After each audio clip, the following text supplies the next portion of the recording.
आज संध्याकाळी मस्त की उठले होते जेवणाला मस्त की आज तळलेले आहेत पोह्याचे पापड. हे पोह्याचे पापड गावावर मावशीने पाठवले होते आणि हे पोह्याचे पापड आम्हाला जाम आवडतात. जाम म्हणजे जाम. जेवलो आणि ऑफिसला निघालो. गणपती बाप्पाचं दर्शन घेतलं आणि आज फायनली ऑफिसमध्ये आज चमत्कार घडलेला आहे. काय चमत्कार तो बघा. आमच्या कबीर भाईने मस्त की इथं चमनगोटा केलेला आहे. म्हणजे तो चमनगोटा काय बोलतात ती स्टाईल. रजनीकांत स्टाईल. देखो ना मेरे कुक्को एक नंबर ना भाई स्टाईल एकदम केलेली आहे कबीर भाईने.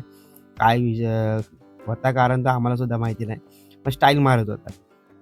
रात्रीचे मस्तपैकी सवय झालेले आहेत. आज कालचा जो झेप्टोवरून मागवलेला जो काय होता खाऊ आणि चाय घेऊन काम केलं. सकाळी घरात निघालो.